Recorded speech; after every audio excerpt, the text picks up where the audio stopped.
सपना हमके देखा आशिक अपन बना के हो गइल का कसूर कहे इतना तू बस इतने बता दा हसीना।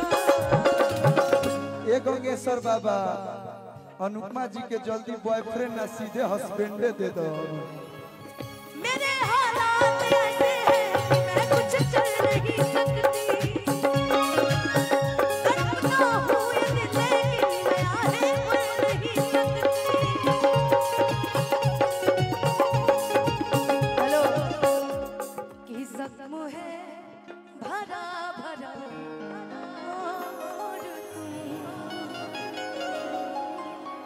चोट खाने की बात करते हो जिंदगी खपा खपा और दिल लगाने की बात करते हो।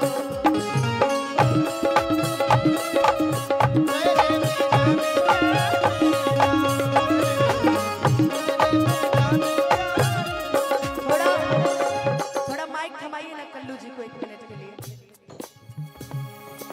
हेलो जिंदगी लागे जन्नत जैसन रहेलू जब पास हो अखिए से जुड़ला जिया भरल पाए तना मिठास हो।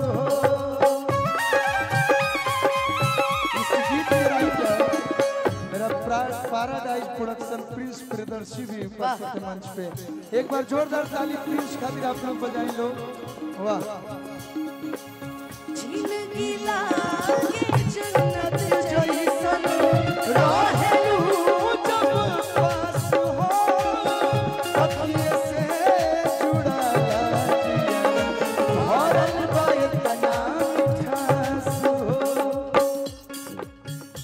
सपना हमके देखा आशिक अपन बना के हो गइल का कसूर कहे इतना तू बस इतने बता दा हसीना। ये गंगेश्वर बाबा अनुपमा जी के जल्दी बॉयफ्रेंड ना सीधे हस्बैंडे दे दो। इतना गम में भी आई लड़की बताओ। अरे नहीं भाई गम का गाना है अब इसको गजब है। दोसर चीजों के ले जा ओ साथी रे तेरे बिना भी क्या जीना तेरे बिना भी क्या जीना ओ साथी तेरे बिना भी क्या जीना। और भैया आंसू भैया कहाँ बने? आंसू भैया अगर आप तक हमारा आवाज जाता तो ये गाना हो जाता सुन लियो। रुक जा भाई ये हमारा अंतिम गीत बा ओकरे बाद हम हो जाई बैठब तनी। आदि शक्ति फिल्म्स की तरफ से बहुत सारा आशीर्वाद। देखिए आशु बाबा का नाम लिए oh my God Priyanshu Ashu आंसू प्रियांशु दो आशु और एक प्रियांशु आज साथ बैठे हैं ना। 3 गो आशु वालों गई जान। एगो आदि शक्ति फिल्म्स के मेंबर बनी आशु नाम। स्वागत करता आशुतोष ओझा। एगो आखिरी गीत देखो पता चल जाला आखिरी गीत के मतलब वही गीत हो। आंसू भैया की बहुत ही फेवरेट गीत बाटे खेसारी भैया के गायल गाना हो हलचल भैया के मार लिखल हो बड़ा सुंदर गीत हमरो बड़ा फेवरेट है कि हमरा।